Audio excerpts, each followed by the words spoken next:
Aftershow for St. Augustine's Confessions. We're joined today by Jim Wetzel. Jim, you're chair of the philosophy department at Villanova, is that right? Well, I'm in the philosophy department. I have an endowed chair in Augustinian thought. I see. It's not an administrative chair, thank God. Right, yeah. Jim, yeah, just if you want to give us a little more of your background and tell us how you became involved with this after show, and then we can get introductions from the others who are on. Well, the involvement actually was through a friend of mine, Miles Hollingworth, who's a great writer on Augustine. He's living in Italy these days. My interest in Augustine goes way back to when I was an undergraduate. Partly, I read the Confessions in the Pine Coffin translation, was greatly annoyed by it. Didn't really understand why this rated in the canon of Western greats, and out of sheer stubbornness, I stuck with it, and Augustine more or less got his hooks in me. And because I've always been interested in the problematic relationship between religion and philosophical thought, he became a natural companion for me over the years. I taught for most of my career at Colgate University's liberal arts college in upstate New York. I've been at Villanova since 2005. Villanova is an Augustinian institute. And so I have this weird position of actually having the chair that's endowed by the order. So we all like to talk a lot about Augustine at Villanova, and I'm actually looking for occasions to talk less, but I'll at least hang out for a couple hours a day. What does it mean to say? Did you hear me? No, you broke up a little bit. Sorry about that. What does it mean to say an institution is Augustinian? Well, I mean, it's Catholic institutions are often associated with particular orders. Some institutions are lay run, some are run by orders. The Jesuits are big in the Loyola system. They are also BC is also Jesuit. Villanova is Order of St. Augustine. It was founded in the mid-19th century by Augustinian monks. There's only one other college in the country that's Augustinian, that's Merrimack. The Augustinians in general are not heavily involved in teaching orders, at least not in the States. St. Thomas of Villanova, who's the patron saint of Villanova, actually was a bishop, Spanish bishop, who was known for his work in hospitals and orphanages. But Villanova is a major university in the United States, and it is our president is an Augustinian priest. I am not a priest. Okay. All right. So should we have everyone else briefly introduce themselves? I will start, and I'll just so I'm Wes Alwyn, obviously with the podcast. As part of the technical difficulties today, I cannot get my webcam to work. So I'm just going to be on audio. Hopefully Danny Lobel will be joining us soon. But can I just get brief introductions from everyone else? Sure. I can start if you like. Sure. Sure. I'm a Moog. I'm a philosophy student. There's Danny. Great. I'm a philosophy. Hi, Danny. What's happening? I've finally been allowed in. That's good. I'm just having people introduce themselves real quick, and then I'll turn it over to you. The promised land. Go ahead, Amog. Sure. I'm Amog, and I'm a undergrad at the University of Toronto studying philosophy. Great. Scott? Cool. Hi, I'm Scott. I'm here in St. Louis, Missouri. The first time on one of these. I have, in my wretchedness, no credentials to speak of. Are you in an Augustinian apartment, or? I'm just kidding. Terle, Nice haircut. Thanks. Yes, my name is Tara Lee. I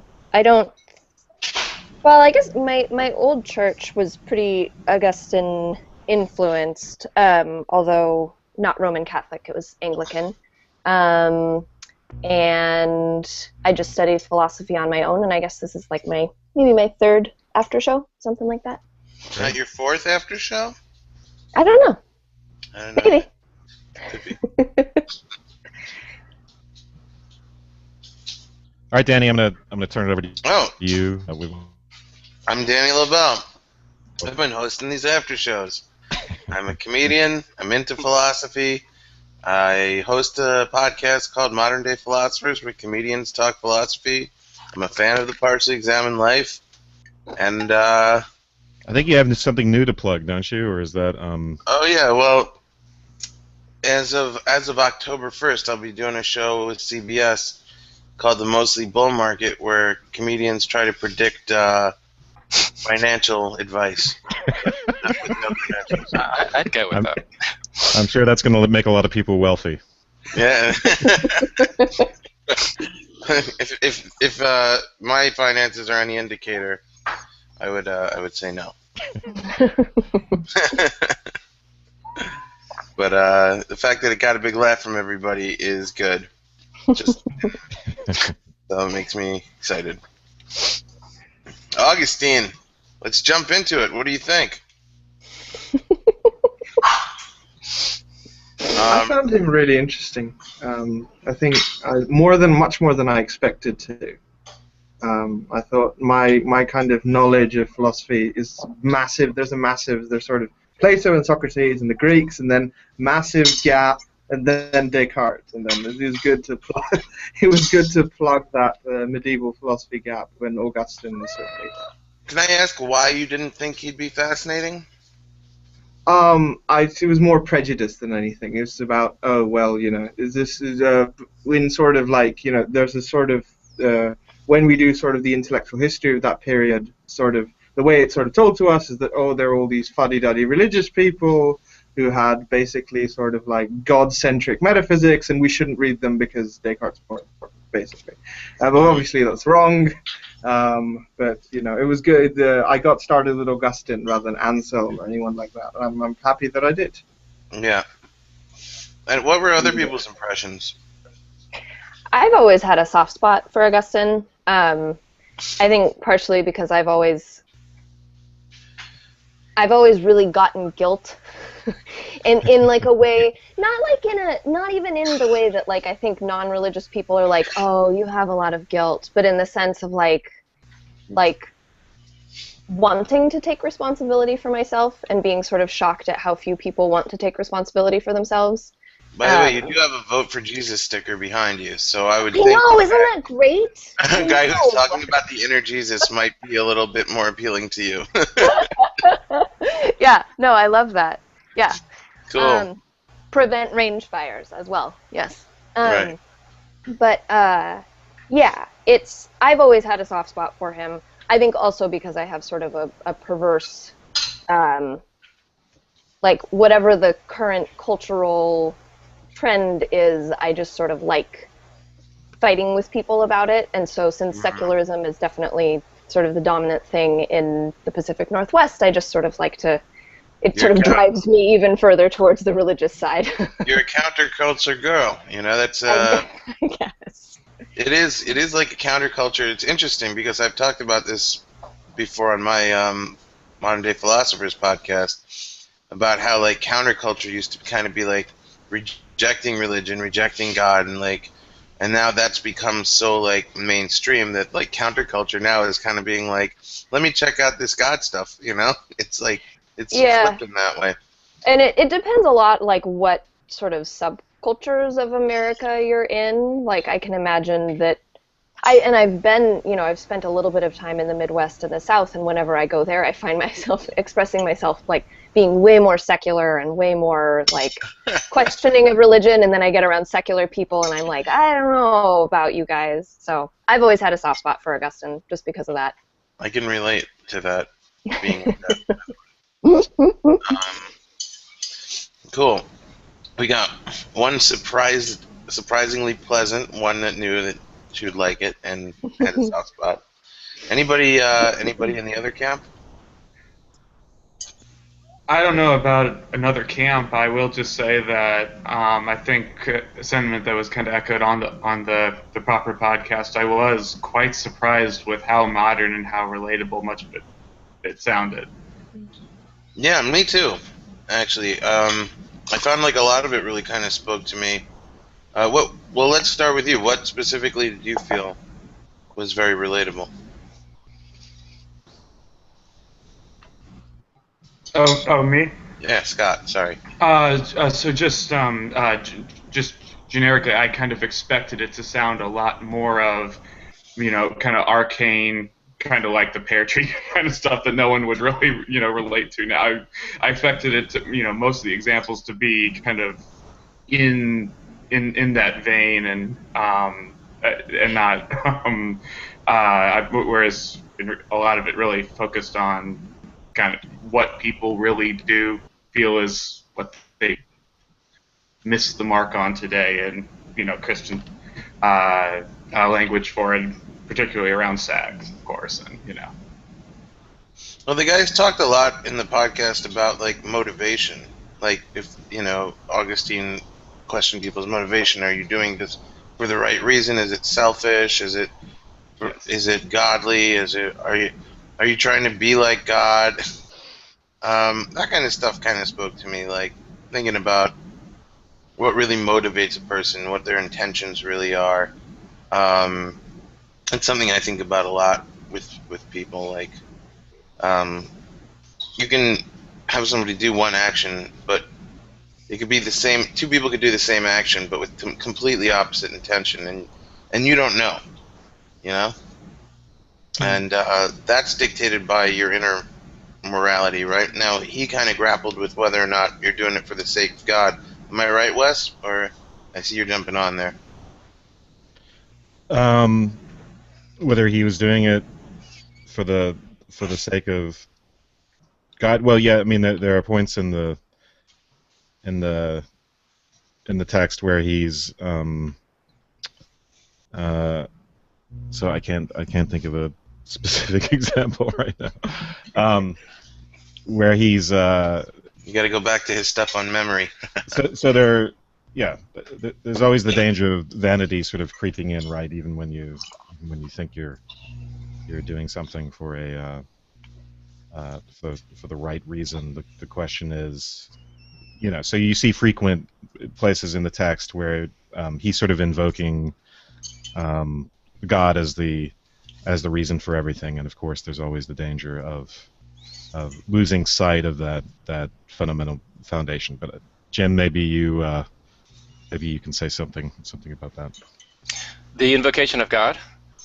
It always surprises me that anyone would find that of much content, and I include Augustine in that camp. And actually, I don't think he appeals to God as an ultimate explanatory principle. He would love to be literal about God, but how well do we understand really what the nature of being is in and of itself?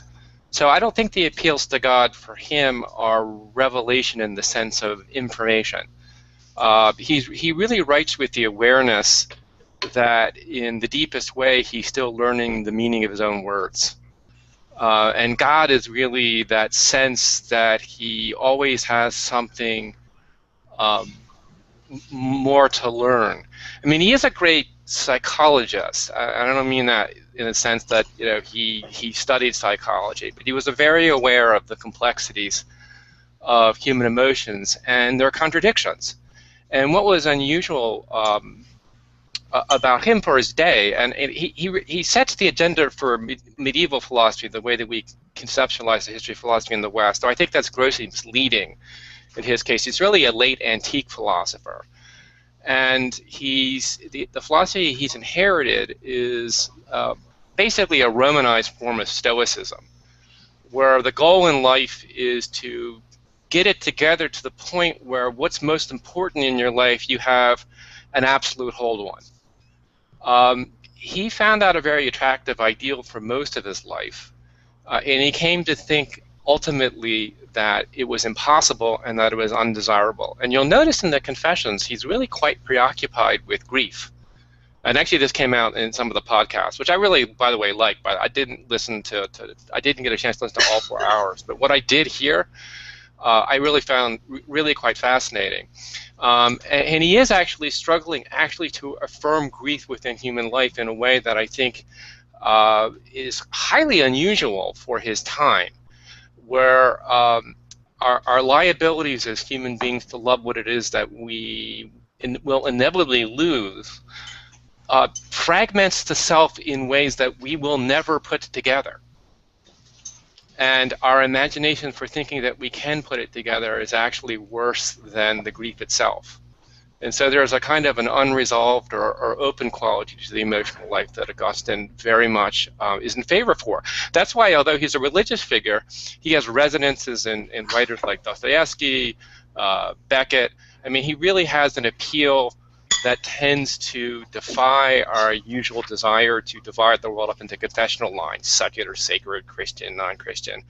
Of course, he saw himself as a Catholic, but he wasn't born that way, and in his Catholicism, he really recognized that that wasn't a framework for simply resolving all questions. It was a framework for asking questions in a certain kind of community. One of the things that I was interested in was sort of an overarching theme throughout both episodes, the theme in the Confessions and in his epistemology, his sort of emphasis on like humility, right? In all sorts of ways that seems to creep up. When he discusses the fact that, he has this kind of, you guys talked about this on podcasts, he has this kind of emphasis, right, as a source of knowledge. In the Hebrew, like the social, he's a kind of social account of how sort of we get told what we know and stuff like that. And he also has sort of, in the Confessions, obviously, humility is a key theme throughout, where, we finite beings, God infinite being, and so on and so on. I wonder if people thought about that. I don't have much to add to that, but I will talk to, if it's okay, unless somebody else wants to answer that. Does anyone want to answer that? I mean, I do have, I actually think it's an important theme, and the temptation is to think that humility for Augustine is just an add-on to philosophy. Like, do philosophy without worrying too much about humility, but when you're trying to communicate it, be nice and open about it. I actually think it goes really to the nature of philosophy itself. I mean, we have this idea of reasoning often where we make sense of things on our own, and then we vie with other people to sort of hold on to what it is we've tried to make sense of. Augustine's model, and it explains something about why he's so fascinated with Scripture, is he's trying to understand an intelligence that he believes is much greater than his own. That requires a kind of openness or receptivity that I think goes along with humility. So, and when he says that he says that about his relationship to the Platonists, that they have a lot of intuitions and insights that are profound, but the cultivation of humility as a virtue is not foremost, and that doesn't make them less intelligent, but it does mean that the way that they're going to use their intelligence is going to be much more limited than if they had taken the virtue of humility seriously. Well, I want to talk, Jay, what you were talking about a little earlier about Augustine was the attachment, how it makes no sense that humans attach themselves to things that they'll ultimately lose. Because that's like an idea that I can relate to in my own life. Right. Because I have dogs, but I also have a tortoise. And the dogs are much more affectionate, obviously, than the tortoise. I don't think I'm shocking anyone when I tell you it's easier to get attached to dogs than a tortoise. But the tortoise is going to outlive the dogs, probably, by about 4 times their lifespan at least. And sometimes I wonder, like, maybe I should stop being attached to these dogs. Maybe I should really just do everything I can to just attach myself to the tortoise. Because it just makes more rational, logical sense than, setting myself up for massive heartbreak. you know, I always see it as like planting little emotional mines in your life. Like a dog's lifespan is what, between 10 to 16 years. So either in 10 or in 5 or 6 years from now, I have planted an emotional mine in my life that is going to explode, and it's going to be horrible, and it's completely illogical and irrational that I would set myself up for grief in that way.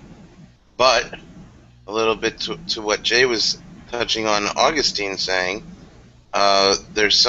we will never understand that, right? You can't understand why we do that. When we create, what was the word you used, Jay? We create what to deal with it? You said it so well. Jay? It's Jim. Oh, I'm sorry. Jim. I'm sorry. I was waiting. I didn't want to interrupt Jay. I missed the introduction. I thought I'd be very rude and a lack of humility if I did. By the way, can I be reintroduced to Jim since I missed his intro? Hi, Dan. I'm Jim. I teach Villanova. What you're saying is very profound, and of course, and you think of it like, I have dogs too. I also have 2 children. I mean, I've never had a sense of my own mortality as profound as is the day that my first child, my daughter, was born.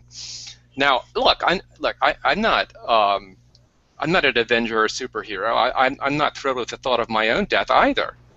But there's something actually more palpable in your experience when you start having attachments that you realize that they're going to take a chunk with you when they go, right? And Augustine's very much aware of the temptation to try to hedge your bets. Mm-hmm. And I think actually this has a lot to do with his thinking about sexuality. We can get into. He's a mess on this, but he's an interesting mess. Right. I mean, unreflectively, we tend to think of life as a quest to make something partial whole. That's what our appetites tell us. If we don't pay any attention whatsoever to the body, it's eventually going to signal some needs. Hey, you're hungry, you're sleepy, you got to move, you're sore, you got to move forward. If we think that form of desire, which Augustine would have understood as concupiscence, and the Greeks would have referred to it as appetite, is really the fundamental form of desire, we're going to think of knowledge as satisfying an appetite for information. And Augustine thinks that's actually profoundly wrong. The part of us that knows is the part of us that's willing to see without an agenda of having to consume, without having to make it part of ourselves. This is what we learn in relationships of love. I'm not sure. I'll put this out there for you guys. Whether or not we could live in a world where we never had any liability to suffering or difficulty or loss, and would we know what love means? I mean, I really think this is the way that Augustine's obsessed with the Genesis story, and I think this in many ways with the Genesis story mythologically sets up. You can stay in Eden, and what you have to forego is knowledge. Or you can have knowledge, but at that point your life is really caught up in the possibilities of loss in the way that it really wasn't before. And this, I think, is quite relatable. I think it's really at the center of human experience. And one of the ways we try to cope with it is, we have images of ways of loving that make us seem more invulnerable. On the podcast, you guys were talking very interestingly about the pear tree episode. Well, by the way, it's symbolic. I mean, the stuff about getting all worked up about stealing a piece of fruit is ridiculous, unless you realize that it's really an image of the forbidden fruit. By the time Augustine gets through his agonized analysis of it, he really comes to, I think, the most profound admission that really what he wants to love, he wants to be able to love with the way that he assumes God loves, without any possibility of loss. But the only way for a human being to love without possibility of loss is to love nothing. And that, my friends, is the definition of sin. To love nothing is the definition of sin? to love nothing for the sake of a self that will never experience loss or fragmentation.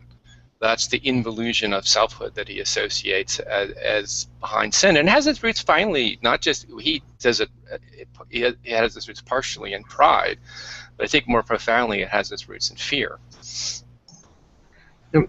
What about loving God, though? Isn't considering God is infinite, there's no possibility of loss there, right? Or is it that we can't access God because he's outside of space and time? Is the loss the inability to truly get to know him? Well, I think if you just follow sort of this, at least the surface logic of the theological language, Augustine believes almost as an axiom that God doesn't suffer violence. And so insofar as God loves, insofar if you're beloved by God, you'll never be lost. Because the losing would actually interject violence upon God. But then in order really to understand that, you'd have to understand how it is that God loves. And Augustine's only image of that is through the incarnate God, who he really insists in the Confessions and elsewhere had real emotions, real grief, real difficulty, real anxiety, real pain, real suffering, and a real death. So our imagination for power, I think from Augustine's point of view, is really childlike when it comes to love God. That doesn't mean we don't have the imperative to love God, although actually it's an imperative that's within us. It's not something that somebody gives from the outside. But it's also not like a special, like, well, my normal laws aren't working. I think I'm going to try love of God and see how that works. There's no kind of love that isn't, for Augustine, a nascent love of God.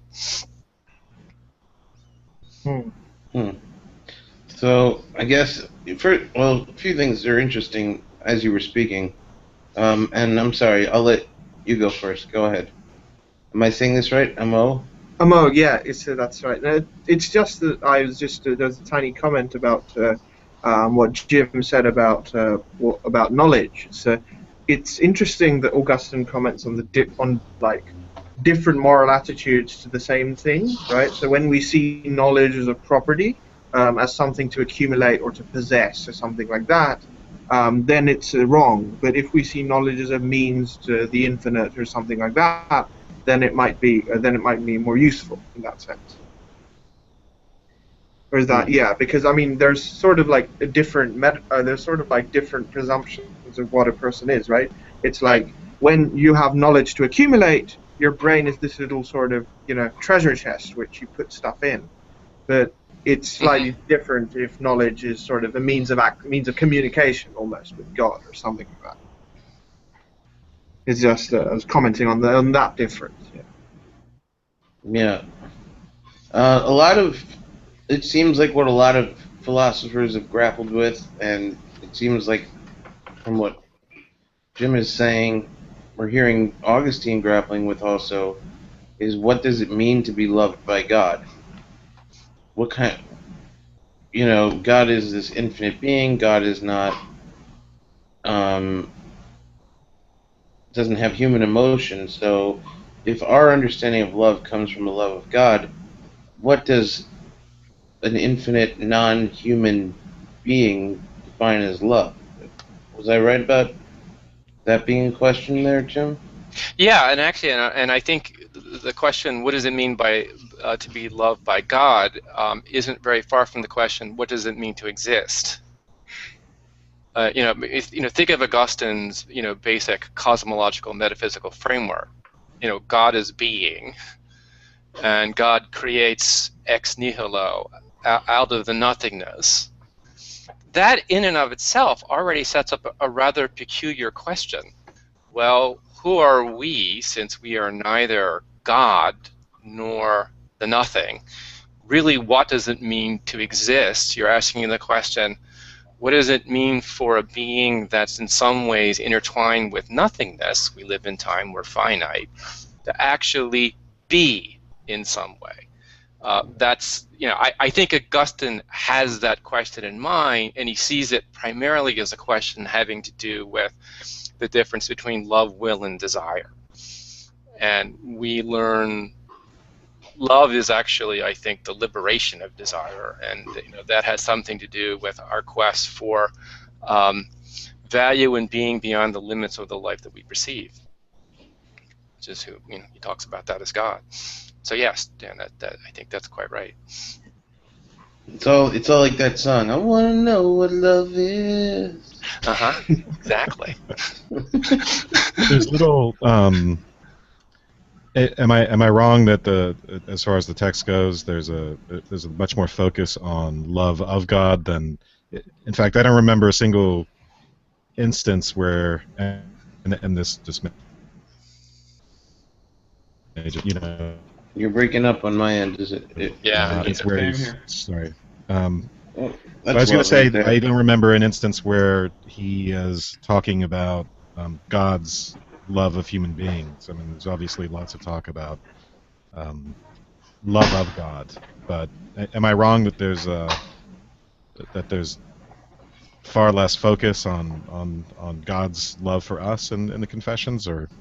Well, the whole thing is set up as a prayer, right? It's a second person affair, and we're kind of listening in, and we're invited in an interesting way at 9, and then weird things happen in the later books. But he is voicing his soul's love and desire for God, and what we need to be looking for as his prayer, his confession unfolds, is in what sense can we imagine that he's getting a response? Mm-hmm. And that has everything to do with how we read him. I mean, what he says of Scripture is that you don't get it right unless you walk away loving more intelligently than you began. And although he wrote a book, I mean, he's a young bishop at the time, and believe me, he's got plenty of enemies. He wrote a book that makes him very vulnerable. It really, as a piece of apology, it sucks.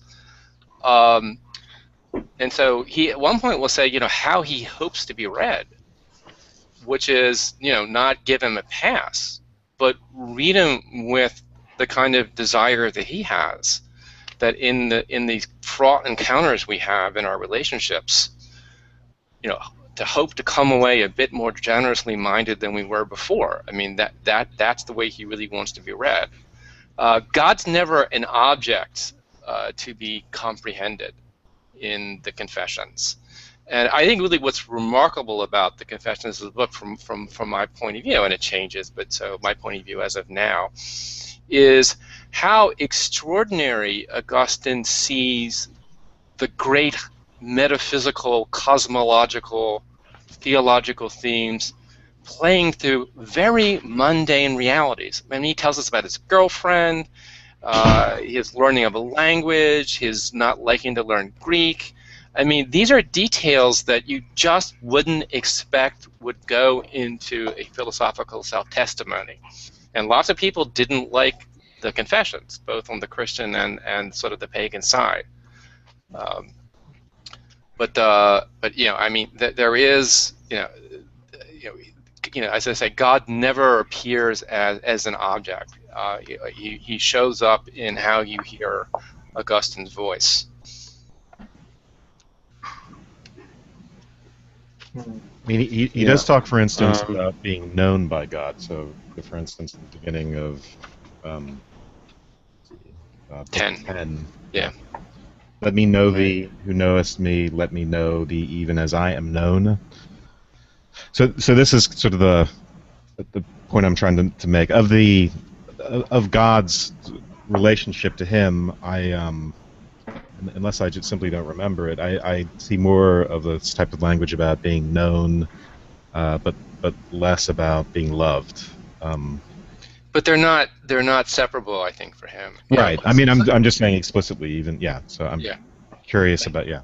I keep hearing, things always remind me of different songs. So that sounds like Augustine doing "My Sweet Lord."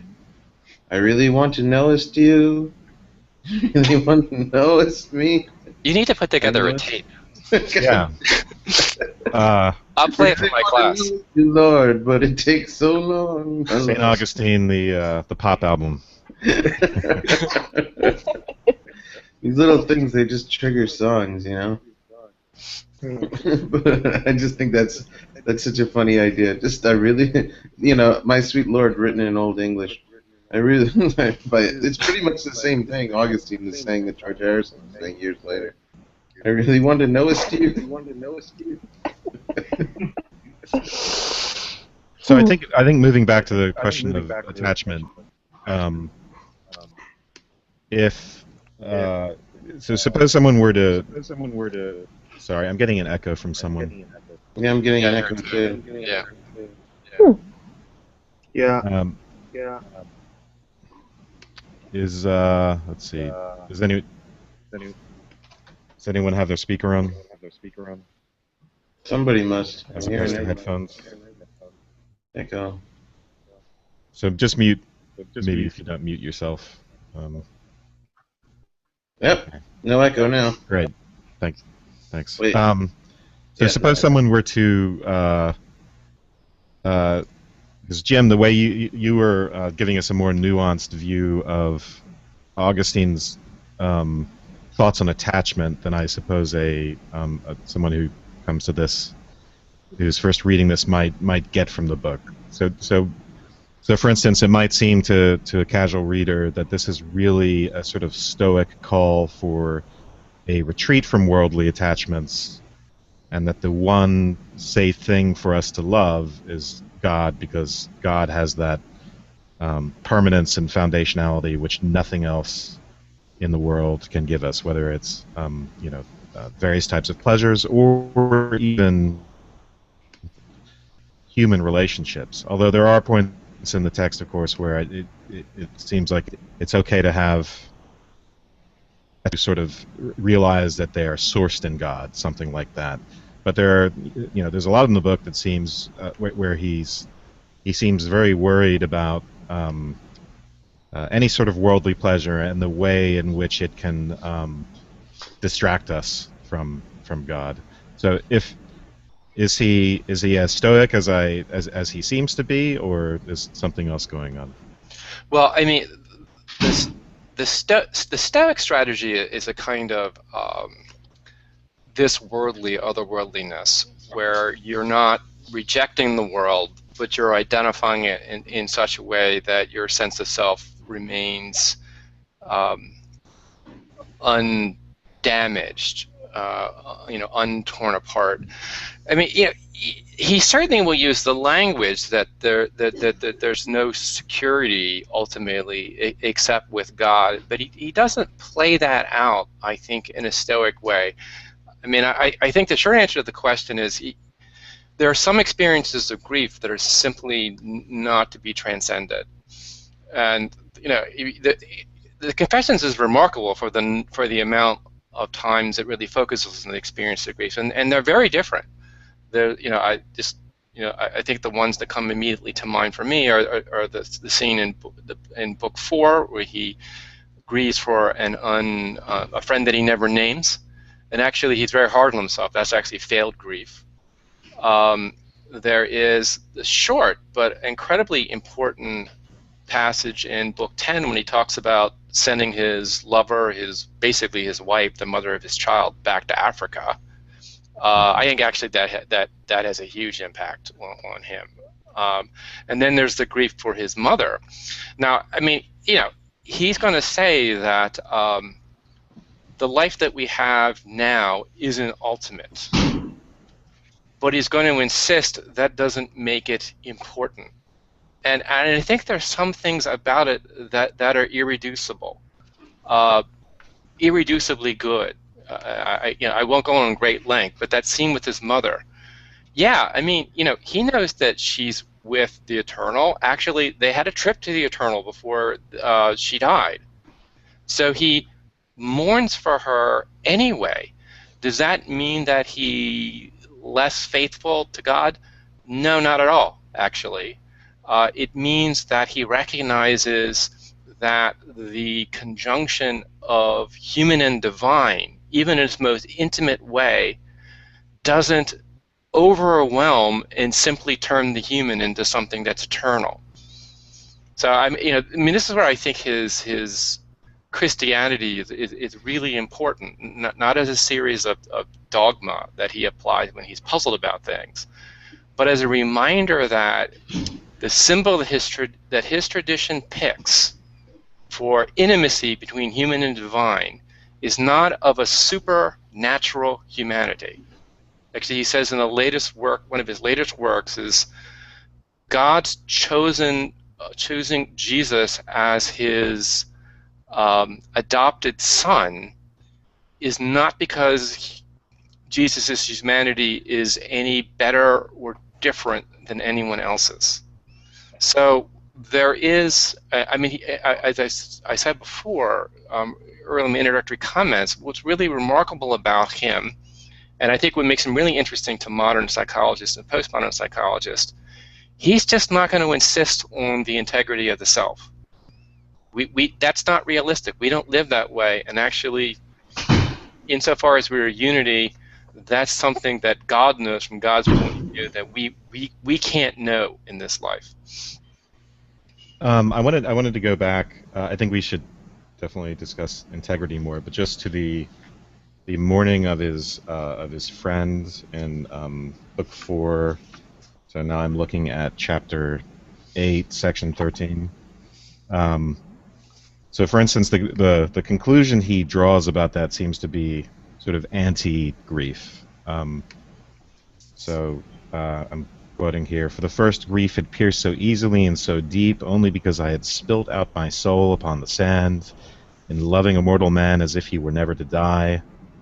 At any rate, the comfort I found in other friends and the pleasure I had with them in the things of earth did much to repair and remake me. And it was all one huge fable, one long lie, and by its adulterous caressing, my soul, which lay itching in my ears, was utterly corrupted. For my folly did not die whenever one of my friends died." So this idea of having spilt his soul upon sand, as if it sounds here as if he regrets the attachment, and that he would like to he would actually like to avoid grief. But am I wrong that he, Jim? It sounds like you're saying that he has he's not simply trying to give us with God some sort of or a retreat from worldly attachments, insurance against grief.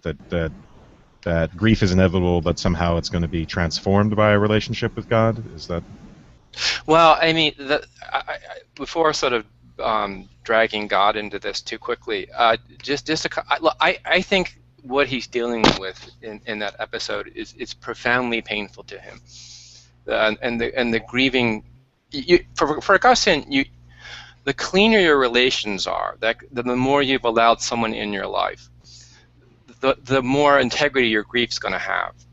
It's not going to be mixed up with other kinds of things. Basically, it's not going to be mixed up with guilt. One of the things he says in book 4 that's really important is that he says there's something natural in the soul, that if we're shown love, something in us wants to love back.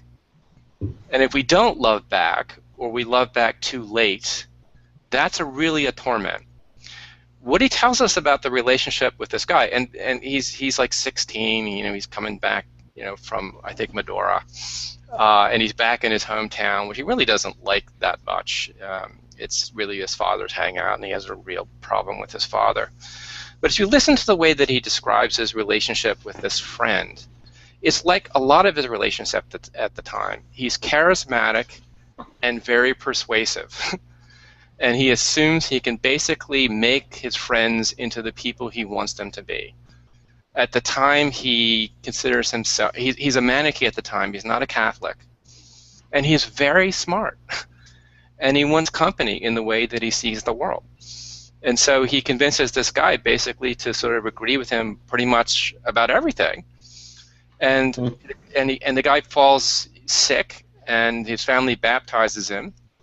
And when he wakes back up, Augustine starts making fun of the baptism. And the guy looks at him kind of in horror and saying, if you want us to continue to be friends, you got to stop it. And Augustine at that point, this is what he's describing, his younger self, just assumes that, look, when the guy's feeling a little bit better, he'll just bring them back into line. So here's Augustine's problem. How do you mourn somebody who basically you have spent most of the relationship turning into an image of yourself? And this is actually a person, the one evidence that we have that the person really loved Augustine is actually the rebuke that he gave of Augustine. It's like that's when his own voice comes out. So Augustine's actually really struggling with the idea that most of his relationships are theatrical. That is, they have to do with how he stages the people around him rather than how they really are. And this is why he will just run, how does he finally get away from this grief? He just changes the scenery. And the changed scenery goes to catharsis is more diverting, but it really doesn't help him. So the grief becomes something actually that it's offering him a truth, but his worry is, his worry is, I think, the way a lot of, sometimes people worry about this. His worry has been so locked up in himself that he really hasn't noticed other people, or he doesn't notice them until they're gone, or they're no longer reachable to him, and then it's too late. That's actually what he's describing there. And what he says about God is, in Book 4, is God was too much of a fiction for him, for God to be more consoling than the friend that he had lost. And actually this is important. Augustine's really aware that, honestly, there's no way around it. Our views of God are fictional. They all are fictional. It's just that some fictions serve better than others at certain points in our life. And in this one, he had nothing really to return to. He had he can use this language of, God's eternal and never loses what God loved, but his understanding of what power would have that sort of enjoyment is too corrupted really to help him in this situation. So he's not trying to get beyond grief there. He's actually trying to understand it. He says that at this point his life had become a great question, a magno quaestio, and he takes that question into everything that follows in the Confessions. Magna quaestio is a much cooler way of saying Greek question. First of all. Yeah, it's interesting, like, everybody's idea of God being almost fictional, is that the word you used? Yeah. Jay. No, I'm just kidding, Jim. Hey, I'll go with Jay. Yeah, but there's also something that unites everybody's understanding of God, which is also fascinating. Sometimes when I've grappled with these ideas, I've always come back to this idea that there's this unified idea. Even in, maybe I don't know much about Shintoism, but even in what little I know about Buddhism, seems to have a lot of the same themes as the three major religions. Whether it's a monotheistic religion or not, the idea of what God or gods are remains very much the same, right? The only difference being if you can attribute some physicality to God or not.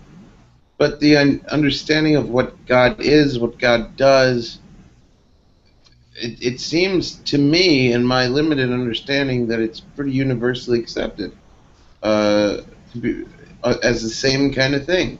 Am I wrong in saying that? Well, what's your understanding of the universal understanding? Well, Tara, what do you want to say? Sorry, before I answer that. I would take issue with that, just because I think that, number one, within Buddhism is like a complicated one, because within sort of strict Orthodox Buddhist texts, there's not necessarily a place that needs to be occupied by a god, which is why it's a system that I think is amenable to a lot of atheists. But if you strip it down, Hinduism is something that I think is pretty radically different, actually, in their conception of God and gods. That I think that the big monotheistic religions, Judaism and Islam and Christianity, God is so remarkably similar that I often make jokes about the fact that we keep fighting with each other because it seems so preposterous because the things seem so similar. Well, that's what makes people fight, by the way. Anything similar, if you notice, you know, the closer you are to some, like Arabs and Jews, pretty similar. Okay, we'll fight. You know, the Catholics Irish and Protestants. yeah. Yeah. Americans, small differences. Yeah, I don't think that it's accurate to say that because I know just from, especially from studying like Indian philosophy and Indian religion, I was shocked at how radically different it was. And if you want to say it's similar in the sense that there's something bigger that created things, like you could say that they all have that in common, but I feel like the similarities actually kind of stop about there. But that's all there needs to be. That is what I was going to say. And I think, like, if you boil it down to its very essence, that's what God is. Something bigger that created things. Like, you can then attribute your own little, well, I'm enjoying that definition of God. Something bigger that created things. But that is God. That is the essence of what God is. Then you can put your little add-ons, you know, or you know, I think God's bigger that created things, and you know, he hates the Amalekites. You know, you can add your little widget to it, you know, but really, you're working with the same core, you know. I mean, I'm still hearing an echo, by the way. I don't know if other people hear that. Yeah, I do. Well, Yeah, I do as well. You have to turn your microphone on to talk. Yeah, it's from you.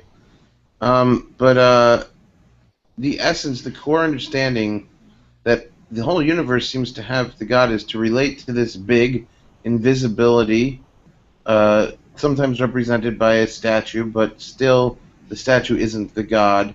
You know, it's still this big invisible force that created. It's a big invisible creator. That's God. Then, like I said, you can put your accoutrements to it. You know, you can customize God based on what works for you. But that is the core essence that we're all on. Nobody's saying, you know what God is? God is a bicycle maker. That's it. You know, I mean, I don't know. This is stupid because it's still a maker. But you know what I think God is? Feathers. That's what God is. You know, it's not like anybody's had this other thing that God is. We all have agreed God equals creator, big thing creating, right? I mean, not if you're some kind of pantheist, right? I mean, I'm not that familiar with pantheism, but I don't know, if you want to say something like, you know, oh, it's just a metaphor for like the totality of things that exist in the world, then I mean, in some sense, he's the creator, right? Because he is everything. But I mean, creator seems to imply that there was one time where there was this creator guy, and then there's a time after that where there's this thing that he created. And if you identify God with everything, those two times just collapse into one. So, yeah. Right. Yeah, I feel like the question of intentionality is really important. Like, not all religions throughout human history have agreed about well, yeah, I mean, not all have had exactly a creator the way that the monotheistic religions conceive of a creator. Because that's like the watchmaker, you know, in that older, it's like a large intelligence that is intentionally going about making something. And that's definitely not something that you find universally in religions. I feel like, especially in like older, more like localized shamanistic religions, like they don't.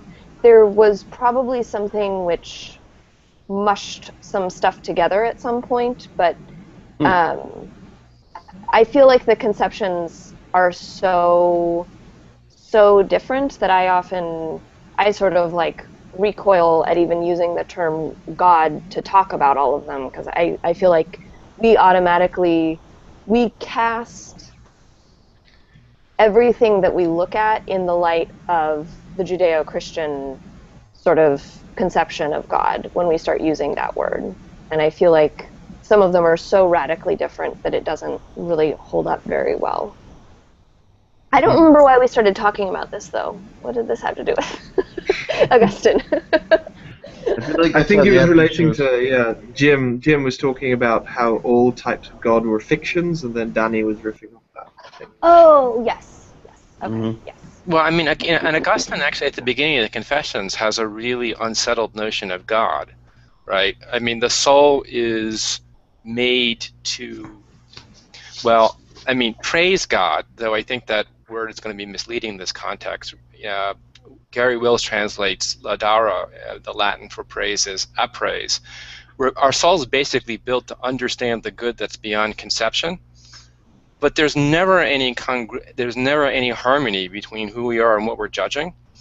So it's not entirely clear that. And this, when I say that God's a fiction, of course, I don't mean fiction in contrast to literal truth. I mean the way in which there's certain forms of truth-seeking that inevitably are going to require some imaginative capacity from the truth seeker. And Augustine is relating to a creator God. Dan, I do like your definition, though, of a big thing that creates things and hates the Amalekites. I'll try that at some point. But Augustine's creator is, and the metaphor is, there's just a mismatch. I mean, how do you invite God within the house of your soul? I mean, it's just a disastrous, attempt to fit. It's going to wreck your house and confuse God. And he never really, I think, moves away from this idea that we're really trying to relate to something that is, strictly speaking, impossible to relate to. And in that sense, we are necessarily in the realm of fiction, creativity of our own. That's an interesting move, because this sort of relates back to what we were saying about Stoicism. Augustine seems to sort of make a kind of, you think that he's going to make some kind of Stoic move when he says, oh, we have to kind of chase the infinite or something like that. But then he sort of returns to the world, it seems like, in what James is saying, is that no, it's that, oh, well, all our worldly concerns are finite, we have to attune ourselves to some kind of infinite. But then again, our capacity to visualize the infinite and to access God in that way is also limited. So we're stuck with the world again. I don't know if that's completely wrong, but if that does seem like an interesting move. And actually, I'm sorry. Go ahead. That's Augustine's connection with Platonism is largely through Plotinus, and for Plotinus, the divine is not a creator. And as far as salvation goes, there's nowhere to go from the world. The world's not different. There's not another place that's just more immaterial. I mean, the natural world is the manifestation, paradoxical, of the absolute. So, particularly in the Confessions, I think Augustine's more in the mood to see the eternity of his finite life, rather than waiting for some sort of grand historical resolution, which for someone like a Platonist would be misguided to think of in any case. It seems. So it seems though. Something like. Sorry, go ahead. Go ahead. Okay. No, it's just I was just completely thinking about how to think about what Jim said in the context of what I see. It's something like you see the infinite in fleeting moments or something, some sort of horrible slogan like that. It's not that you retreat from the world and look at the infinite. You see the infinite and finitude itself, or something like that. So I was going to say, though, there are lots of occasions where Augustine says things which would open up him to the sort of Nietzschean critique of being anti-world and anti-life. So, for instance, in Book 4, Chapter 12, if material things please you, then praise God for them, but turn back your love upon him who made them, lest in the things that please you, you displease him. If souls please you, then love them in God, because they are mutable in themselves, but in him firmly established. You seek happiness of life in the land of death, and it is not there. This idea, and that whole idea of, this the pleasure-seeking being a sort of land of death is recurring. So again, for instance, in Book 6, at the end of chapter 11. These things went through my mind, and the wind blew one way and then another, and tossed my heart this way and that. Time was passing, and I delayed to turn to the Lord. From day to day I postponed life in you, but I did not postpone the death that daily I was dying in myself. I was in love with the idea of happiness, yet I feared it where it was, and fled away from it in my search for it. The plain truth is that I thought I should be impossibly miserable if I had to forgo the embraces of a woman, and I did not think of your mercy as a healing medicine for that weakness. So the reason why I'm bringing this up is because there's all sorts of strong language that Augustine uses against pleasure, against sexual pleasure, and then the question is why, and I think there's a sort of Blame the Catholic sustained Church. argument in the Confessions for that, and ultimately the answer is integrity. So the answer is about being scattered to the winds versus being a unified self. So for instance, in Book 10, Chapter 29, for by continence we are collected and bound up into unity within ourselves, whereas we have been scattered abroad in multiplicity. The scattering abroad in multiplicity is when we are focused upon worldly pleasures. So that to me is an interesting and really profound argument because you might think, and I think especially today, contemporary readers will be less sympathetic to what seemed like aversion to the body, to pleasure, aversion to worldliness. It seems like there's a real argument here. I blame it all on the Catholic Church. I really do. I think it's just they all grappled with this idea for so many years of whether or not you can enjoy sex. What about this argument about and Jim can maybe correct that or give it more nuance if I'm not right about. But what I take as the argument about the unity of the self, in the sense in which our love of something permanent, our love of God, is ultimately necessary for that, as opposed to a love strictly being stuck with attachments to ephemeral things that pass away. Is that argument not convincing in some sense? That's an argument that you're trying to get some understanding of why he has some antipathy towards sexual attachments, because that would be love for the ephemeral. Yeah, and pleasure in general. It's not just sexual attachments, but he runs through a whole list of pleasures, including circus games and. Well, it's true, and I have to admit that's I find it a bit tedious, that list of temptations. The sexual stuff I think is really deep for him, and and he certainly didn't work it out, and I think it ends up as a bit of a mess. I mean, I guess I would qualify that as I don't feel like really in a position of having really unpack the deep mystery of sexuality. I feel like I know any better than he does how it all works, because he's struggling with the complexity of human attachments and the way sexuality can be as much an attempt at intimacy that's really more theatrical than not, and that causing a great deal of pain and confusion. But let me see, just some really. Let me throw a couple of ideas out, not in a great length, and we can kind of talk about what we want to talk about. First of all, you have to realize that the ideal of the philosophy for the ancient world isn't teaching philosophy at university, right? It's really a therapeutic model. And the therapy is basically the world sucks and it's going to screw you up, and you really need a training so that you actually can live with some kind of integrity, decency, and insight in this world. And honestly, most of what ordinary life consists of isn't going to help you.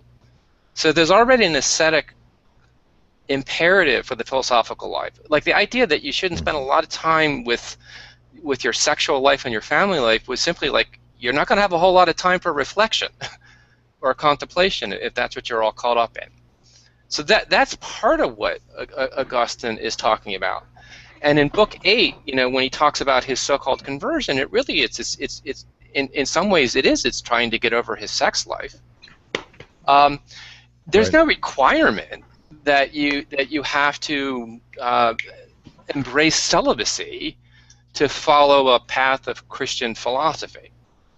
But Augustine at that point says to himself, well, I really want the higher, the cooler, the more impressive option. And actually I'll just leave this as an observation, and we can talk about it more, the issues surrounding, if you want. At the beginning of Book 8, when he says that he is almost there, he's got the more or less the right conception of the eternal. He's got Catholic friends. He's over Manichaeism. He's pretty much ready to walk away from his life as a professor. He says the one thing that is sticking to him is that, well, the Latin is really hard to translate, not because it's so fancy, because of the phrase he uses. He says, I will translate it for you. But this is the Latin. Sed ad hoc tenacitere conligabar ex femina. If you translated that, it says, well, but up to this point, tenacitere, really tightly, conligabar, I was really being tied. And then the phrase he uses is ex femina. Well, the way that's usually translated is I'm still really tied to a woman. That is, he's still got this wife coming, and he's had a mistress in between, and he had gotten rid of the other woman. So at one level, that seems to be what he's saying. But that's actually not what the Latin says. He says, I'm really tied up ex femina, like ex nihilo, like ex libris, like ex cathedra. That's Origin. What he's saying is, I'm still tied up with my origins in a woman. I'm still very mortal. But at this point, he is yet to discover, and he won't until the end of the book, what God's relationship to mortality is all about. Right now, he thinks of it as an antithetical relationship, and everything about sexuality reminds him of his ties to mortality, and he thinks at the beginning of Book 8 that's what's standing in his way. By the time he finishes Book 8, I think he has a different picture. But that sexuality, yes, it's an antipathy toward the body in the sense that the body is this partial thing always needing to be fed and cared for that eventually dies no matter how much you take care of it. That seems to be an obstacle to understanding something eternal, right? But that's actually, I think, not where. So the idea that you then just go for something eternal and leave the temporal behind is, in human life, practically speaking, only a negative ideal. Because the eternal doesn't present itself like another object on the table. It just means you're going to try to devalue everything that you normally love. Augustine came to think of that. It's like the whole tortoise-dog question that Dan started us out on. It's like, don't not love your dogs because your tortoise lasts longer, right? Do we love our kids because if you knew ahead of time that one of your kids was going to live 10 years, the other one's going to live 50? Would you put all your time into loving the one that's going to live longer? Because somehow maybe you should focus on the one you have less time with. Well, that actually tends to be what we normally do, and for Augustine, that's a real spiritual intuition. That's the part of us that knows that really what's of value is really being veiled by time, but we can't get to that value simply by being resentful that we live in time.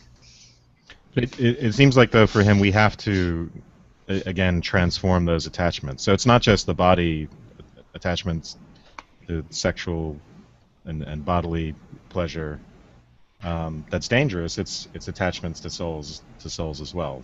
Again, if souls please you, then love them in God because they are immutable in themselves, Right. but in Him firmly established. And that strategy for dealing with grief and loss seems well again it's still a question to me whether he's arguing for a retreat from those attachments, or if as this what I just read seems to suggest, you transform those attachments through your relationship with God. No, I think that's right. But like say in the arena of sexuality, the transformation he's talking about, to put it really kind of concisely, is moving from having partners which are objects of appetite to moving to having a partner which is really an object of contemplation. So, and the problem with, look, it's not like appetites aren't bad, they're just blind, right? So an object of appetite could always allows for substitution. So he sends his wife to Africa, and she really was a wife for him. And he says to himself, this is just about lust. So he picks up with another woman, which must have been, frankly, hell in the household. He's got his 13-year-old son, his mother, and he's let the mother of his son go back to Africa, and he brings another woman into the household. I mean, that I wouldn't have wanted to be in that household. But really what he comes to understand is, look, as we move to this transformation, we actually start seeing people, not simply seeing them as substitutable means for gratifying our sense of wholeness, or rather unreflected sense of wholeness. At the same time, you see people for what they are. You see their beauty. You're also going to be reminded that this is not a position of control. So you are opening yourself up to liability, to vulnerability, to loss. But this is where the faith comes in. I mean, love of God, as I've been trying to say, is really not love of a peculiar kind of object. It's becoming to understand the part that's in you that has the courage to see things as they are, which has primarily to do with their beauty, but it also has to do with understanding that their beauty in an arena where you can't simply fix things and turn them into objects of use and appetite. And No, sorry, go ahead. No, but I think that's his real struggle when it comes to women, and I think that why I think he's so screwed up in that case is that he really firmly distrusts his attachments to women. They overwhelm him. He finds it easier, I think, relating to men because, frankly, he's able to vie and outdo them on professional terms. With women, no.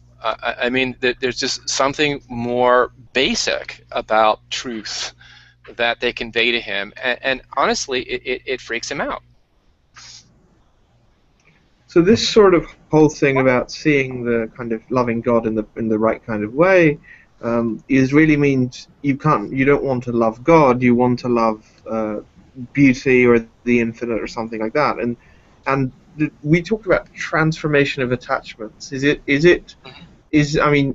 that you reorient yourself with respect to people, like you change your attitude towards things, right? You don't treat people as means to an end. I don't want to say you treat people as ends in themselves, as that makes it sound a bit Kantian, but yeah.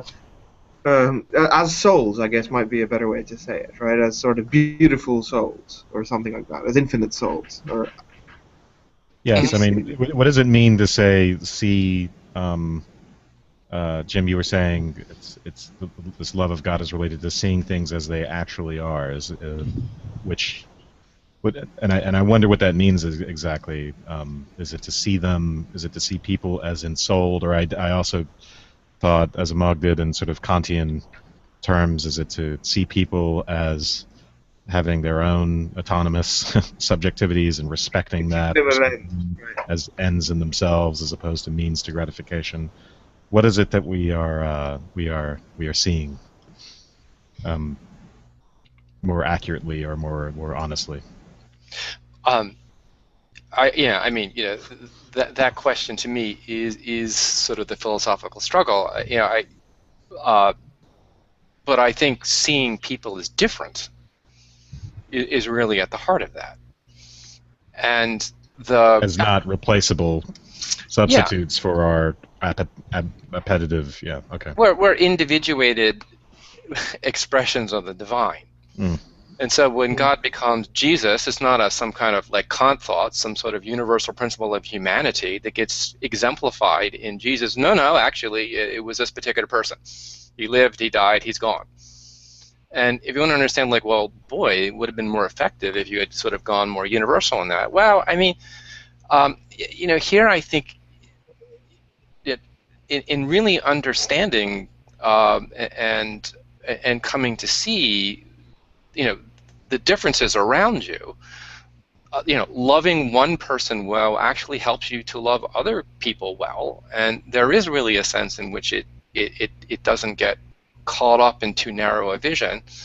But yeah, I mean, we were talking before about notions of God and whether they're the same and whether they're different. That's a hard one. I mean, I do tend to think there's two pulls within the psyche for fulfillment. One is more impersonal, and one is more interpersonal. Augustine tended to translate the impersonal stuff into the interpersonal stuff. That's why his conception of knowledge is so tied up with the conception of love. Love for him is actually a way of seeing. It's a way of seeing things that simply haven't been turned into some kind of private possession that ultimately feeds a self that's an illusion. I mean, we don't exist other than in our relationships to being. So trying to sort of turn those relationships into something that are possessible and controllable is ultimately self-defeating. It's very intriguing because it seems that you have to, like, whenever we traditionally think about like dualism, right? So there's immaterial soul and material body. We think about some kind of some sort of variation on being able to access a transcendent realm.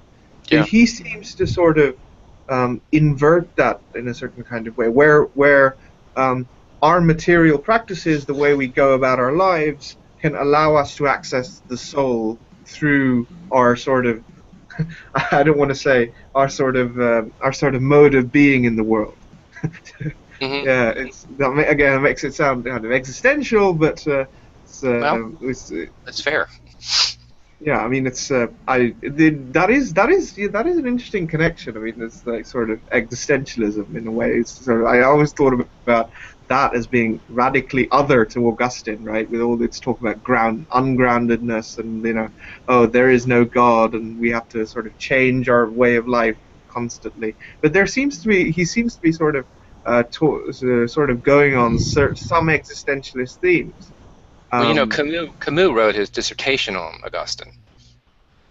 Yeah, there does seem to be a connection there. I mean, I know that they're like existential Christians, like people like Tillich and so on, but I didn't expect to see it in Augustine, but it seems to be there. I have a question, I think, for Jim. Going back to so first off, I am sympathetic. I think I'm more sympathetic than most modern readers to Augustine, but I do think that your reading of him is maybe a little bit more generous than I would be willing to grant him in terms of his relationship to women. Sure. And I was sort of curious because I hadn't thought much about this until listening to these podcasts. I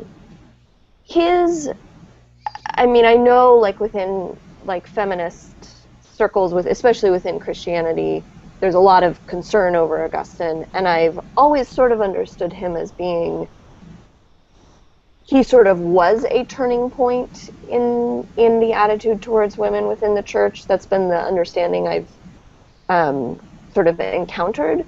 But I was suddenly curious about what the sort of situation was in terms of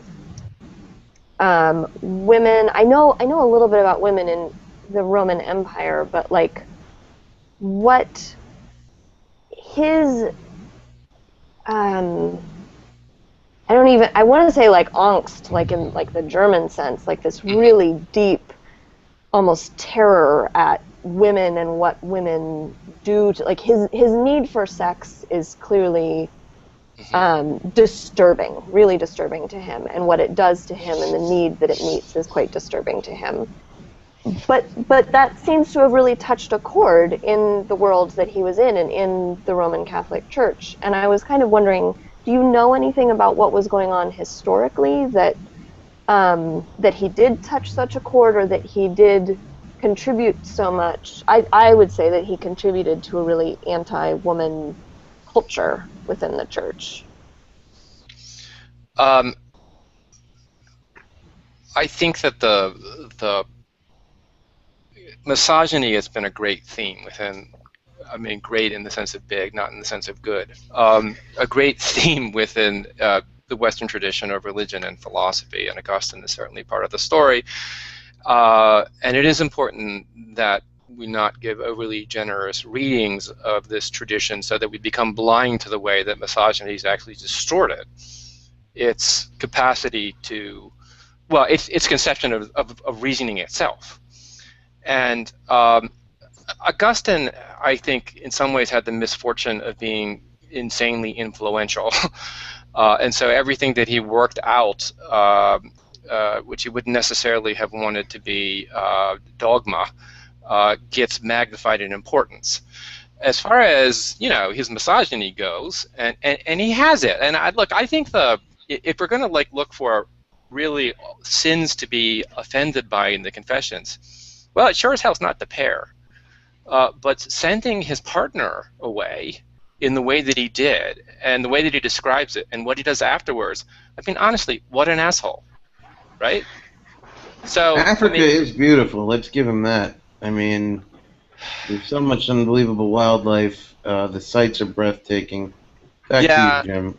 Well, I mean, she actually, I think, she actually shows up in his confession as the figure of continentia, and not some sort of like ridiculous vision of being free from sexuality, but she represents a kind of integrity that for him that isn't defined against having children, loving others, putting yourself out there, and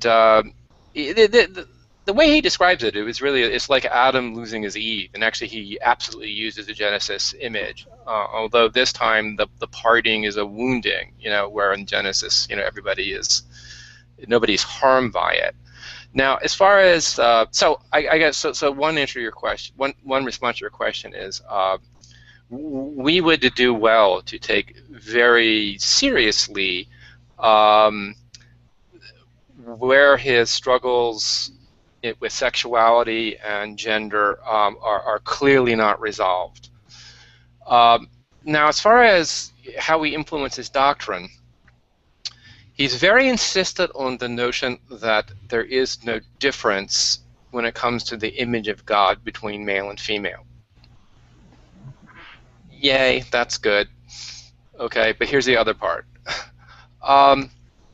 First of all, he goes out of his way to, I think, give a very distorted reading of Genesis 1, I think it's 1:27, where God created the human beings in God's image, male and female, he created them. If you were reading this without a prejudice, you'd say, oh, woo, the image of God is both male and female. Augustine's like, no, it sort of changed the subject once the male and female are introduced. He still has the idea, and it's dismally, I think, pervasive, that although human beings, male and female, are equally an image of God, men are more naturally oriented towards the eternal, sapientia, wisdom. Women are more tied to knowledge of changeable things. Now, that has fueled a lot of stupidity. politically and philosophically, historically. What's interesting is Augustine actually, ironically, spends most of his genius finding God in the very thing that he is ambivalent about. Right? Because you can say, look, I don't know if I'd hold him up as sort of an ideal. He's certainly not a feminist. He wouldn't be able to even conceive of that notion. And the way that women, his wife, his mother, play into the Confessions is problematic. But also, I don't think you can understand the Confessions apart from that struggle. And I think he wrings both a blessing and a curse from the way that he has tried to understand his relationship to the women in his life. But he's a big source. I mean, he's continued. He follows that tradition. I mean, what I always found very problematic about the church teaching is the idea of the male priesthood. What is it about having a penis that makes you particularly geared towards mediating the sacred? Mm-hmm. Actually, Augustine talks about his relationship to women, especially his mother. I mean, the relationship with his mother, that whole scene in Ostia, when they kind of visit eternity together, that actually is a sacramental moment. And that's the moment when his mother enters into the Trinity, right? So there are ways in which I think this is a very Augustinian point. We learn the most from that which we think we have decisively rejected. Yeah. And that's actually very true in his relationship to women in this tie ex femina that he's been struggling with. Wasn't that like an important part of the Divine Comedy? Has anybody here read that? I can't remember. I feel like Dante did something with that with Ostia. I read parts of it, but I wouldn't be able to comment on that. That'd probably be in the Paradiso, which I have not read through. Anyway, that's helpful. I think,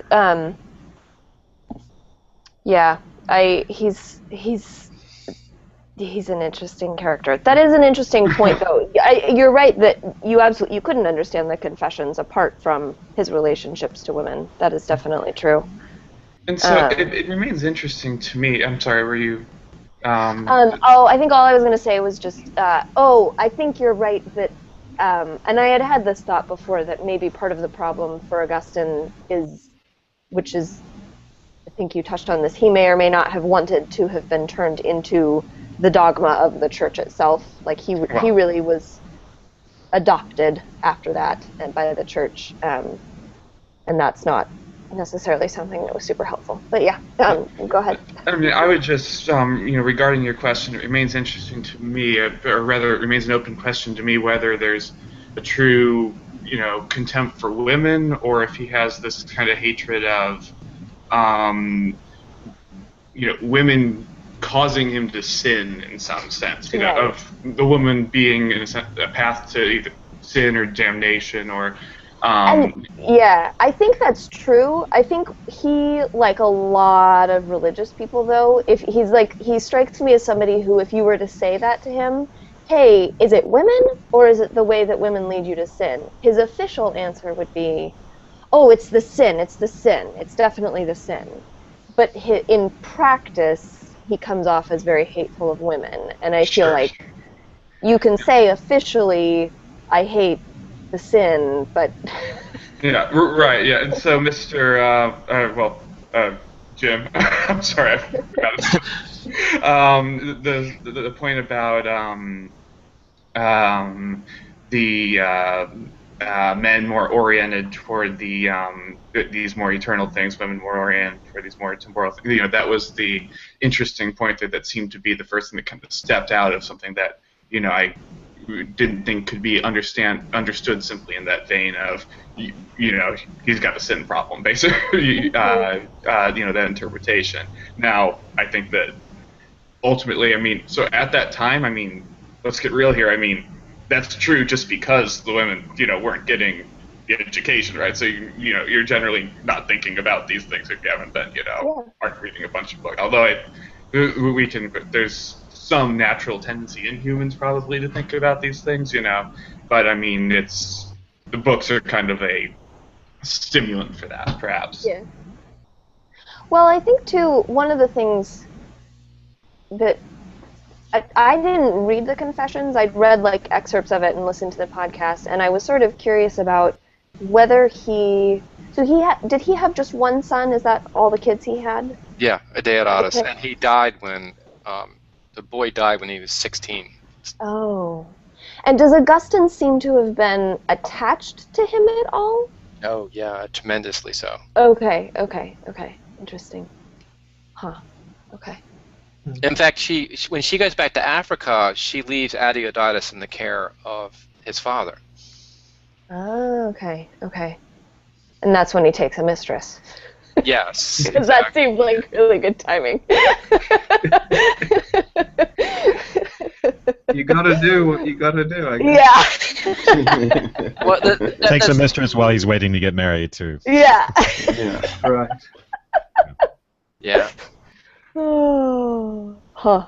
Interesting. I think one of the things about the whole are women sort of means to, in the sense of, are they just sort of objects with, are they simply sort of these vessels which allow us to sin versus, conceiving of them as independent human beings?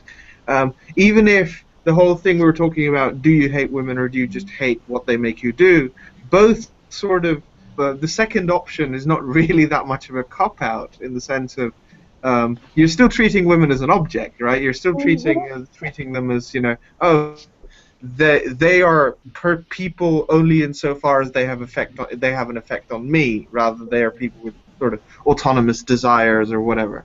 Yeah. That's a good point. But I think Augustine has definitely given me a different perspective on Augustine, even though I was sort of pleasantly surprised. One of the things that I was sort of confused about, which I might want to ask Jim about the whole question of being, right? I mean, I've talked about existentialism before, and I don't want to get too much into the technicalities of someone who's not the subject of this discussion. But the thing about God being defined as being. That you were talking about slightly earlier. I wonder if you could expand on that slightly, because I found that very interesting. I can expand on it slightly, and just I can give you sort of the basic idea. We'll take it. I mean, Augustine's its philosophical picture is ontological. It has to do with the logic of being. And there are two primary categories for talking about reality. This is very different than Plotinus, his inspiration from Platonism. God is being in its perfection, no change. This is good that is always been, always will be, always is, perfect. Creation ex nihilo is one expression of the freedom of divine generativity. It's not like the idea is that being doesn't fill a need in creating beings. So you basically got two marbles to play with here: being and nothingness. Now the alternative, and it's very mind-blowing, and I won't go into detail, and I can't say I profoundly understand it, is like for someone like Plotinus, reality and being aren't the same thing. They're not antithetical. Being is real, but reality is not exhausted by being. That gets much more, then you get a very kind of complicated anthropology. Augustine's, here's where I think it becomes psychologically perplexing for Augustine. The ontology does. Basically God's your parent. Being is your parent. Well, most of us, we at some point in our psychological process, we have to individuate from our parents. And we do this by actually having other people around us that we use to define ourselves, at least in contradistinction to our parents, if not in opposition to them. I mean, we all have different, I think, versions of adolescence. But having God as your parent really sets a problem. I mean, how do you establish your difference from simply that which is? It looks like you have to embrace, nothing was the other possibility. And actually, this is where I think the stuff with women gets very complicated, because really, what are your choices? Your mundane origin is ex femina. We've all come out of a body of a woman, at least up to this point. That may change, who knows. Your mother gives you your birth. She also gives you your death. What does God as parent do? Well, he or she, or the transcending of gender, God pulls you out of the nihil, the nihilum, the nothingness. Those are very different notions of orientation, and I think thinking of God as being and the only alternative God is nothing, you're going to define a form of becoming that's perpetually trying to resolve itself into what it cannot possibly be, which is perfection or nothingness. And so a lot of Augustine's psychological language is actually trying to work out the complex inheritance the soul has as being the child of God. I mean, that's absolutely fascinating in so yes, many ways. The discussion of being and nothing and becoming is virtually identical to that found about 1,000 years later in Hegel's Science of Logic, for one, and obviously the reference that the existentialist who I was going to bring up, who also had a lot of medieval influences, was Heidegger. And he talked about... he read a lot of Augustine and wrote about Augustine stuff on time. Right. I mean, Duns Scotus is, I think, more his cup of tea, but in the case of our discussion of being right now, I mean, I won't name drop too much, but in our discussion of being right now, I think the relevant bit is to sort of talk about what does it mean to be is the relevant, or what is the relevant question that Heidegger asks, right? And in this case, I think your answer is something like God, I guess, in some way. Whenever something is, it takes a part in God, right? Or I'm not take apart. Is a mode off, or what has some kind of relationship to God.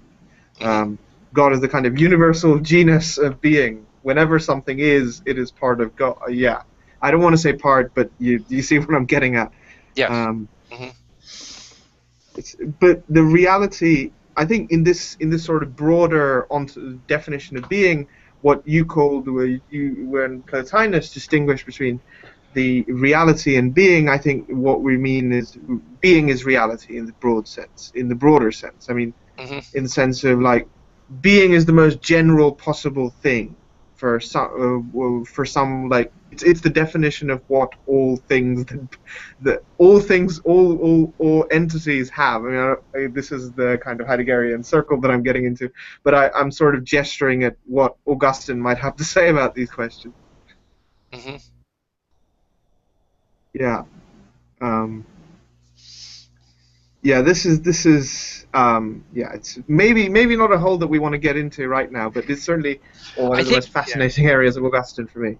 Well, and actually, I think it's a big hole, and this is where I think the way that we talk about philosophy in the secular and sacred terms really isn't all that helpful, because the problematic and the problems of ontology really run throughout philosophy, both the theological and the philosophical traditions. And I'll be honest, I mean, I've learned much with Augustine. He's been a great teacher. He will continue to be. He's much smarter than I am. I think this ontological framework is really a black hole. Ultimately, it is going to encourage the view that relationships are illusory, that they need to be resolved into substantives, and that's a problematic view. I mean, that's for sure. I didn't quite understand what you meant by relationships would have to be resolved into substantive. Well, okay, so what is? Well, for Augustine, God. What is not God? Nothing. What's in between? Something that would relate between, would establish a relationship between being and nothingness, becoming. But what is becoming? Well, being or nothingness. So that's what I mean. Is it looks like the Actually, I think what Augustine is moving towards, and at least in the Confessions, less so in his later works when he's got eschatology more on his mind, is that we really are. He's really this. Becoming is a form of being, which means that there's no time is not something that gets resolved. History is not something that gets resolved. Flesh is not something that gets resolved. It is what it is. Right. Now, I'm not saying that, I can't show you, here's where, he sums it all up that way. But I think that's where the thought in the Confessions is coming. I mean, it's very evident in the book on time to me when he's talking about the relationship between eternity and time. And he basically comes to the conclusion that seeing the eternal God as simply a resolution of time's movement in and out of being is not right. That there's some forms of imperfection that are really not defined against perfection. Life in the flesh is one of those things. So he wants to accept some kind of, he doesn't want to sort of he seems to think the whole practice of ontology in the way that you defined it, of sort of, talking about grounding everything in terms of some kind of universal, and sort of shrinking all the particular things that you find in the world relative to these sort of big categories like being and nothing and becoming and whatever. They seem to sort of shrink the world in a way. They seem to lessen it, and he doesn't seem to want that. I mean, that's the sort of what I took from what you said. Well, I mean, in the sort of the Patinian picture, you've got basically three marbles, hypostases. You have the absolute, which I called reality. You have nous, which I called being, also intelligence, and you have psyche. You have the soul, but not as an individual thing. The soul as a hypothesis, that is something that stands on its own, is the relationship between being and reality. That's for someone like Plotinus, is like nature. The natural world is not something you escape from. The natural world describes the non-difference between the three aspects of reality: soul, mind, and absolute, and also expresses their distinctness. And then you get into all kind of complexities about what is it you're doing when you're realizing it, when you're realizing yourself, when you're trying to know God, when you're trying to come to self-knowledge. Those are all different paths for Plotinus. With Augustine, the soul's trying to get back to God. But what I'm suggesting is the way he sets that up, and the lean way of doing it is like you're trying to move from something, from nothingness towards being. That's not really something that is resolved. It's not the creation isn't the means to God. The creation is an expression of being itself. It isn't something that needs to be turned into God, right? I mean, and he does struggle with that a lot in his discussion of sin in the Confessions. So when we talk about becoming, and you were talking about this whole thing about becoming the absolute, is the Augustine doesn't want that, because that seems to imply that the world is kind of resolving itself into some kind of perfect unity and sort of going back to God, like God's creation's becoming him again. I think anyone wants to avoid that? I think the irony, the psychological irony that Augustine keeps coming back to, and it has a metaphysical underpinning, is the reason why we're having such a hard time as human beings is that we keep asking or trying to take something we've already been given. Like we keep trying to earn, grab, possess the love of God. Actually, we've already been given it. And so it's so much about the religious life for him is the restlessness that we go through towards accepting who it is we are and who we are to one another. I mean, I can give you one, I think really stunning example, and and this is where you really have to keep in mind his family life. when he struggles in book 8 with, because his two wills, one a will to celibacy, the other a will to no thank you celibacy. The resolution that he gets when he hears the tolle lege voice, the voice of the child, which is significant, it's the voice of a child, which takes him, encourages him to pick up the book of the apostle and open up and read. And he reads Romans 13 to 14. It's the second part that's important to him. Put on Jesus Christ, your dominum, your master, and make no provision in the flesh for its lusts. And the assumption there is like, oh, God finally gave him the willpower not to have sex.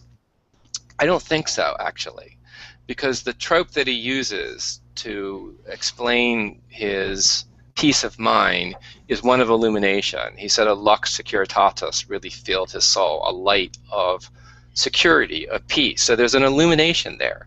So what does he know that he doesn't know, that he didn't know before picking up that verse? And I think the answer is, well, you've been struggling with this idea that you think that you need to have the power to relate to other human beings other than through your flesh's desire for completion, that is, other than through your own selfishness, for lack of a better conception, although it's not ultimately a good conception of the self. What he's reminded of is that actually put on Jesus Christ, your master, and we think of power and great will. Actually, I think what he's imagining there is having to take care of God as a child. His wife leaves him with his son. His son grew up in his household. Augustine loved that boy. He already knows what it means to take care of the flesh other than through lust. What the conversion reminds him of is you already know what you're asking to know. Right? You've already been given what you need to be given. Becoming is not an exile from being, it is. That's what I think is really very much he is trying to work out through the Confessions, that idea. And it corresponds with the fact that, look, he did not want to be a priest. He wanted to live a quiet life on his own. When he gets back to Africa, after he only spends, he doesn't like to travel. I don't blame him. I mean, traveling in the ancient world was dangerous and uncomfortable. He only spends about 5 years outside of Africa. I mean, they're big 5 years. They're in Rome and Milan. By the time he comes back to Africa in his early 30s, his mother's dead, his best friend's dead, and he's going to lose his son within a year of being back in Africa, and he already blew it with his wife. He doesn't have an heir. He feels kind of lost. He just wants to find a quiet plot of land in which to live a quiet life. Because of his reputation, he gets drawn into being a priest. And so by the time he's writing the Confessions, he finally knows, he's stuck with the job. And the job is to somehow remind people that their life is the reflection of something divine. Up to this point, he just can't imagine that's going to take the form of caring for people. But then he remembers, and I think this is why he writes the Confessions, that he already knows this knowledge. He can apply it to sort of his life as a priest. Now, I don't mean to say that he's some sort of, that there aren't really horrible things about his life that you're going to be able to find. Right? I mean, but that's actually true for most of us. It's just that there is that struggle to see the mundane as the source of the sacred, and I do mean struggle, because you can find a lot of language where he's like saying, "No, thank you very much, God." Like in Book 11, he's basically saying, "I kind of hate time. I'd rather not have to deal with it." But he's got this idea of like, no, it's a gift too. The very thing that makes it impossible for you to basically close in on yourself is actually a gift, right? Jim, do you think this was a lot of a coping mechanism for him, being that he'd lost everything in his life and he'd screwed up pretty much? He found that he had to cope by finding the good in everything? I think there's a conservative impulse within the psyche, within reasoning. I mean, we're always in some way trying to cope. You're trying to hold on to what it is that you think you have left. And I think that goes along with, and sometimes wars against, the impulse of basically leaving the garden of your conservatism or leaving the security of your sanctuary. And you'll see both those moments represented, sometimes in painful effect within Augustine's work, and certainly in the Confessions. There's a part of him that wants to turn in the wagons and just say, look, this is what's valuable. I'm going to hold on to it. And there's a part of him that says, no, I mean, my soul won't stand it. It's too restless. It's always going to look for the next manifestation of the divine, within the world.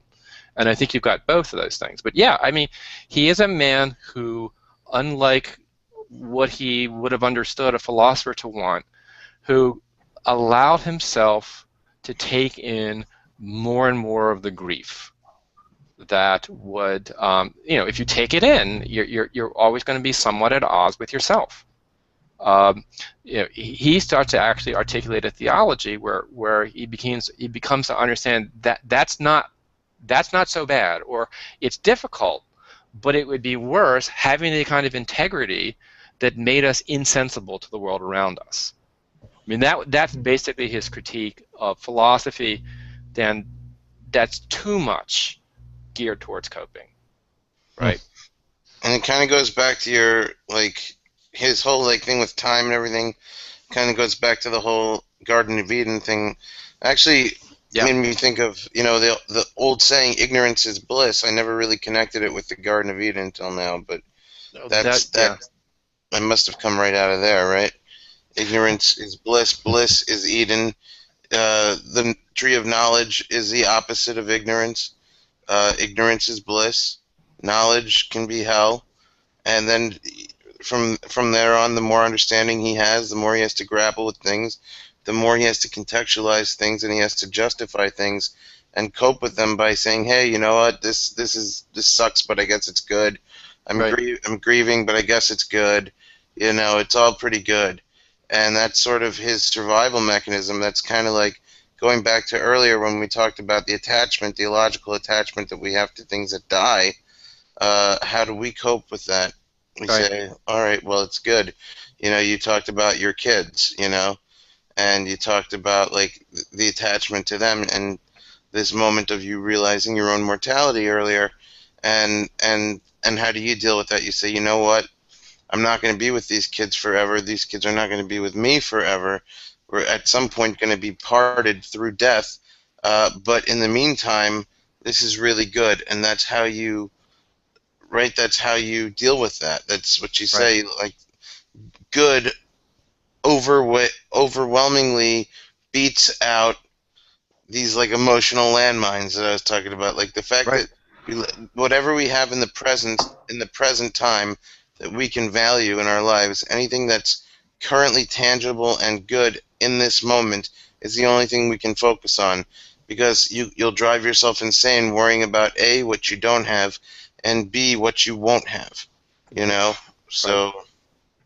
Well, speaking of time and parting, I think it's time to wrap things up. This was a great talk. Can I ask one really quick question of Jim? No. Jim, you mentioned 3 Greek terms, nous, psyche, and there was a third one that I think you said was the absolute? Yeah, it's sometimes, usually Plotinus will say the one, hen, in Greek. Hen? Mm-hmm. Huh. And it's from Plotinus, you said? Yeah, the Aeneads. Okay, got it. Okay, cool, thank you.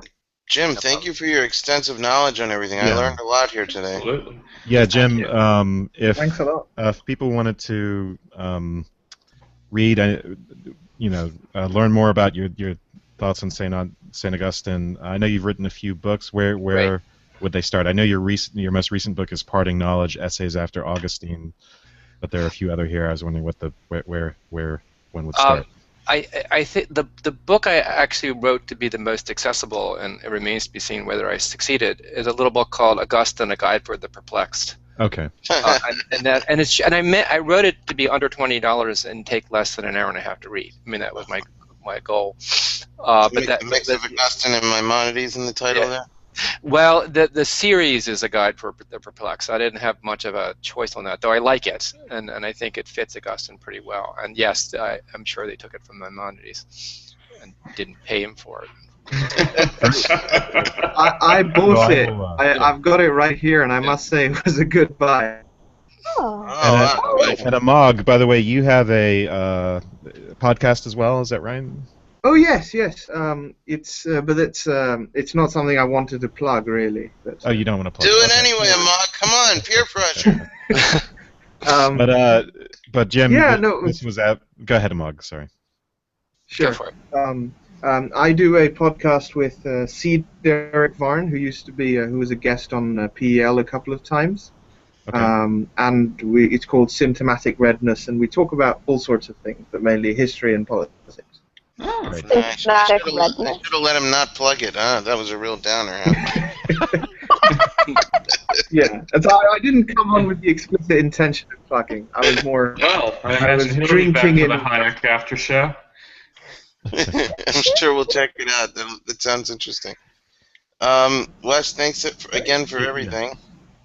Yes, thank you, Wes. And looking forward to the next episode. Can we get a spoiler on what's coming next? I don't think we've determined that. I don't know that we're doing an after show for every episode at this point. The next episode is about economics, right?